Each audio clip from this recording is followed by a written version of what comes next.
Brian? I always felt very sorry for Brian. He was two things. He was not very nice, and he upset people very easily. Somebody you didn't suspect lurked in there, and this guy got bigger and bigger as the years went by, and also became more self-destructive. When Brian Jones, the founding member of the Rolling Stones, was laid to rest, one face was shockingly missing: Mick Jagger's.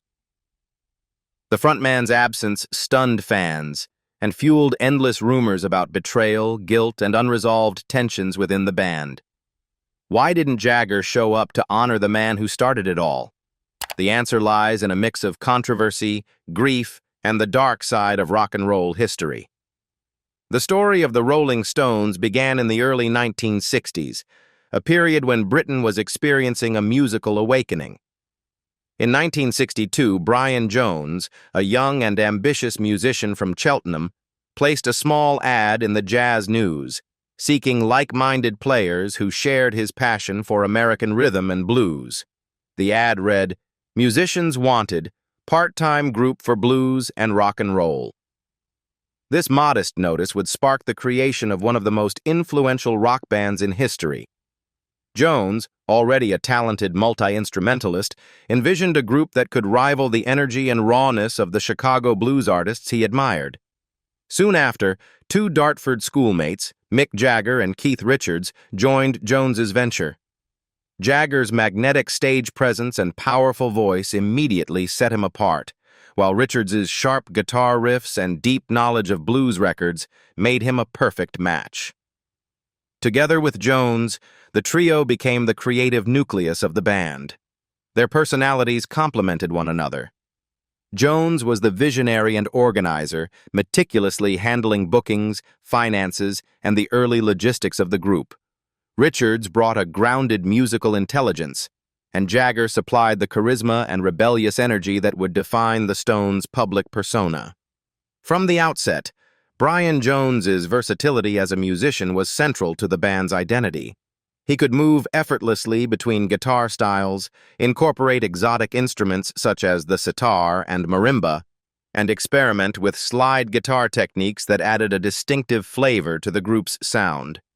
This willingness to explore unusual musical textures gave the Rolling Stones an experimental edge, distinguishing them from the standard rock and pop bands of early 1960s Britain.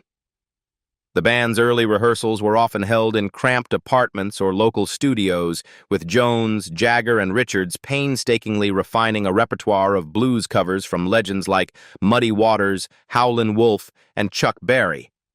The trio's dedication drew in other musicians, such as Charlie Watts on drums and Bill Wyman on bass, completing the lineup that would carry the band into the spotlight. By 1963, the Rolling Stones had begun performing at small London clubs, their raw, rebellious energy captivating audiences and setting the stage for what would become a worldwide phenomenon. By the mid-1960s, the Rolling Stones had evolved from a promising London blues band into an international sensation. Chart-topping singles like I Can't Get No Satisfaction in 1965 and Paint It Black in 1966 cemented their reputation as one of the most exciting and rebellious groups of the era. However, with fame came a profound transformation in the band's internal dynamics, particularly regarding creative authority and personal relationships. Brian Jones, once the undisputed leader and driving force behind the band's direction, began to see his influence wane. While he had been the visionary in the early days, handling bookings, finances, and arranging the band's rehearsals, Jones struggled to maintain control as Mick Jagger and Keith Richards increasingly assumed the role of primary songwriters. Their collaboration on original material was prolific, producing hits that not only climbed the charts but also defined the Stones' new sound: edgy, energetic, and distinctly contemporary. In contrast, Jones's contributions began to appear more supplementary than central. Although he remained an inventive instrumentalist, experimenting with sitar, marimba, and slide guitar, his musical input was often overshadowed by the Jagger-Richards songwriting duo, whose chemistry and commercial success positioned them as the creative heart of the band. This shift caused tension both professionally and personally. Jones, who had once been confident in his leadership, grew increasingly resentful and isolated.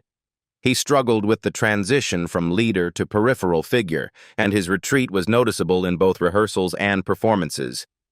Jagger, by contrast, blossomed into the confident, flamboyant frontman who commanded stages worldwide.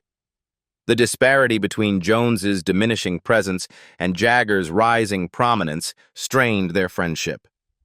Publicly, the band maintained a united front, but behind the scenes, arguments over creative direction, song choices, and performance styles became more frequent. Jones's personal life also reflected this period of turmoil. Reports from the era suggest he became increasingly erratic, withdrawing from social interactions with the band while pursuing fleeting musical experiments and indulgences outside the group. His experimentation with drugs and alcohol intensified, partially as an escape from feelings of displacement and frustration. Musically, his retreat meant fewer defining contributions to the band's recordings, despite occasional moments of brilliance that hinted at his early genius. By the late 1960s, the once charismatic and innovative Brian Jones was facing a rapid and tragic decline. The very qualities that had made him the driving force behind the Rolling Stones, the experimental vision, the musical curiosity, the leadership, were increasingly overshadowed by his struggles with substance abuse, erratic behavior, and mounting personal and legal problems. Jones's addiction to alcohol and drugs, including LSD and heroin, began to dominate his life, making him unpredictable both on stage and off. Bandmates often found themselves navigating his sudden disappearances, mood swings, and clashes with studio engineers during recordings. Jones's legal troubles amplified the tension within the group. In 1967, he was arrested on charges of drug possession, a scandal that threatened not only his own reputation, but also the stability of the band. The media coverage was relentless, painting him as the fallen genius of rock and roll, while the rest of the Stones struggled to maintain their public image amid his increasingly erratic behavior. Financial strain and public scrutiny only deepened Jones's sense of isolation, as he became less involved in the creative process and more consumed by personal crises. Physically, Jones was a shadow of his former self. Once known for his commanding presence and agile performances, he now appeared frail and gaunt, a stark contrast to the confident and energetic stage personas of Mick Jagger and Keith Richards. His musicianship, though still occasionally brilliant, he contributed exotic instrumental flourishes on tracks like Paint It Black, was inconsistent. The gap between his diminishing capabilities and the band's growing commercial demands highlighted the painful reality of his decline. At the same time, personal tensions with Jagger intensified. Mick had developed a close relationship with Marianne Faithfull, a rising starlet and singer who had previously been romantically linked to Jones. This personal connection added an undercurrent of bitterness to the band's internal rivalries. While the professional friction between Jones and Jagger had been growing for years, the overlap of personal relationships exacerbated the divide, making reconciliation increasingly unlikely. Despite the growing distance, Jones's early vision for the band, the bold experimentation with instrumentation, the fearless approach to blues and rock remained an indelible part of the Rolling Stones' identity. Yet by the late 1960s, the man who had founded the group and orchestrated its initial rise was increasingly sidelined, both creatively and socially. His decline was not merely a matter of personal failure, but a reflection of the pressures and excesses of a rapidly changing music industry, where fame, artistic ambition, and personal demons collided. Tragically, this period set the stage for the end of Jones's tenure with the band. His struggles, compounded by substance abuse, legal issues, and fractured relationships, foreshadowed the bitter and untimely conclusion to his life, which would leave a lasting impact on the band he had helped create and the legacy of 1960s rock. By the summer of 1969, the fractures within the Rolling Stones had reached a breaking point. Brian Jones, once the brilliant architect of the band's early sound, had become increasingly unreliable due to his heavy drug use erratic behavior, and mounting legal troubles. The other members, Mick Jagger, Keith Richards, and Charlie Watts, realized that Jones's instability was no longer just a personal concern, but a serious threat to the group's professional obligations, particularly their highly anticipated U.S. tour. His inability to consistently perform and the negative media attention surrounding his legal issues had made it impossible for the band to continue as before. On June 8, 1969, Jagger, Richards, and Watts confronted Jones together, a moment fraught with tension and sadness. The discussion was direct but measured. They explained that his lifestyle and ongoing legal problems made it untenable for him to participate in the tour. Jones, whose pride and identity were deeply intertwined with the band he had founded, listened quietly. While there was undoubtedly hurt and disappointment on all sides, he ultimately recognized the necessity of the decision. The departure was framed not as a public shaming, but as an acknowledgement of the widening gap between his personal struggles and the band's professional demands. The following day, June 9th, Jones released a carefully worded statement, signaling both his resignation and his enduring attachment to the band's music. "I no longer see eye to eye with the others over the discs we are cutting." The phrasing hinted at creative differences, but also concealed the deeper issues of addiction, instability, and personal estrangement that had come to define his final months with the Stones. Despite the public composure, those close to Jones understood that he was experiencing profound emotional turmoil. The departure marked not only the end of his active role in the band, but also the closing chapter of a partnership that had shaped the direction of rock music throughout the decade. On the night of July 3, 1969, the music world was shaken by the sudden and tragic death of Brian Jones, founder and original leader of the Rolling Stones. He was discovered lifeless at the bottom of his swimming pool at Cochford Farm, a quaint Sussex estate that had once belonged to beloved author A. Milne, the creator of Winnie the Pooh. Jones was only 27 years old, a figure destined to join the so-called 27 Club of young, influential rock musicians whose lives ended far too soon. The circumstances surrounding his death were, and remain, a source of intrigue and speculation. Officially, the coroner's inquest ruled the death as death by misadventure, a conclusion that suggested an accidental drowning, likely influenced by the heavy use of alcohol and drugs in his system. Jones had long struggled with substance abuse, and his erratic behavior and deteriorating health in the months prior to his death painted a portrait of a man teetering on the edge of personal and professional collapse. Friends and acquaintances recalled that he had been increasingly withdrawn, emotionally fragile, and plagued by feelings of isolation following his departure from the Rolling Stones just weeks earlier. Yet the official explanation did little to quell rumors and conspiracy theories that have lingered for decades. Some speculated that foul play might have been involved, fueled by Jones's complicated personal relationships, disputes over property, and tensions with those close to him. The fact that he had recently been ousted from the band he founded, combined with his volatile lifestyle, created fertile ground for suspicion and imaginative theories.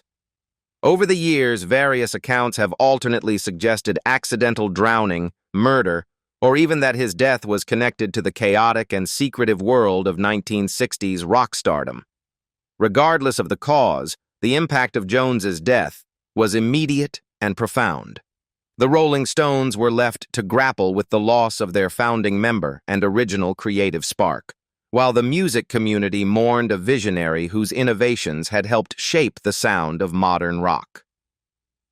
Jones's experimentation with exotic instruments such as the sitar and marimba, along with his pioneering use of slide guitar and other techniques, had given the Stones a distinctive sonic identity that distinguished them from their peers. His untimely death meant that the music world would never fully realize the potential of his genius or the new directions he might have explored. On July 10, 1969, Brian Jones was laid to rest at Cheltenham Cemetery, returning to the quiet English town where his extraordinary yet turbulent life had begun. The funeral attracted attention far beyond the local community, a testament to Jones's impact as the founder and early creative force of the Rolling Stones. Hundreds of mourners lined the streets, paying silent tribute to a musician whose influence had reverberated across the globe. The sheer volume of flowers that arrived from friends, fans, and fellow musicians worldwide reflected the deep affection and admiration people held for Jones, despite the controversies and personal struggles that had shadowed his final years. The atmosphere was heavy with both grief and complexity. While fans and local residents expressed sorrow and admiration, the absence of key band members was immediately noted and discussed. Mick Jagger and Keith Richards, who had become the band's public faces and dominant creative voices, did not attend the service. Their absence has been attributed to the fractured relationships that had developed over the preceding years. Jagger, in particular, had experienced personal tensions with Jones, exacerbated by both creative disputes and overlapping personal connections, including Marianne Faithfull, who had once been romantically linked to Jones. Richards's absence, meanwhile, reflected a pragmatic acknowledgement of the personal and professional rifts that had made reconciliation impossible. Representing the Rolling Stones were drummer Charlie Watts and bassist Bill Wyman, who attended quietly, honoring their former bandmate without fanfare. Their presence underscored the enduring respect for Jones's contributions, even as the band had moved forward without him. Watts and Wyman maintained a dignified composure throughout the ceremony, paying homage to the musician who had laid the foundation for the group's sound and style. It was a somber occasion, balancing public mourning with the private realities of a band that had lost its founder under tragic circumstances. The funeral itself was reflective and understated, fitting the complex legacy of Jones' life. While his death at just 27 marked the end of a promising yet troubled career, the service allowed friends, family, and fans to acknowledge both his brilliance and his struggles. Tributes highlighted his extraordinary musical talent, from pioneering blues-infused rock arrangements to experimenting with unconventional instruments such as the sitar and marimba, and recognized his role in shaping the Rolling Stones' early identity. In the aftermath, the absence of Jagger and Richards sparked discussion in the press and among fans, raising questions about loyalty, fame, and the personal cost of rock stardom. Yet for many, the funeral was less about controversy and more about celebrating the life of a gifted musician whose creativity, charisma, and audacity had left an indelible mark on the music world. Brian Jones was mourned not merely as a member of a legendary band, but as a visionary artist whose early contributions would resonate for decades, even as the world reflected on the tragic brevity of his life. Years later, Jagger revealed that he chose to participate in a public tribute that reflected both his grief and his connection to Jones through the music they had created together. Just 2 days after Jones's death, on July 5, 1969, the Rolling Stones performed a free concert in London's Hyde Park before an audience of roughly 250,000 people. Originally intended as the debut performance for their new guitarist, Mick Taylor, the concert quickly transformed into a memorial for Brian Jones. During the show, Jagger read from Percy Bysshe Shelley's elegiac poem Adonais, a piece written in memory of another young, brilliant figure who died prematurely. He then released thousands of white butterflies into the crowd, creating a powerful visual tribute to Jones's life and influence. For Jagger, the Hyde Park concert served as a symbolic farewell, a public expression of mourning that resonated with the tens of thousands of fans present and millions more watching through media coverage. It allowed him to honor Jones' contributions to the band and to music history, while avoiding the highly private and potentially emotionally fraught environment of a graveside service. In essence, the performance transformed personal grief into collective remembrance, ensuring that Brian Jones's legacy would be celebrated on a grand stage rather than confined to a cemetery. What do you think about Mick Jagger's absence at Brian Jones's funeral? Leave us your comments in the section below. We hope you have found this helpful video. Don't forget to leave a like, share, and subscribe to the channel if you like it. Thank you for watching this, and see you in the next videos. Goodbye.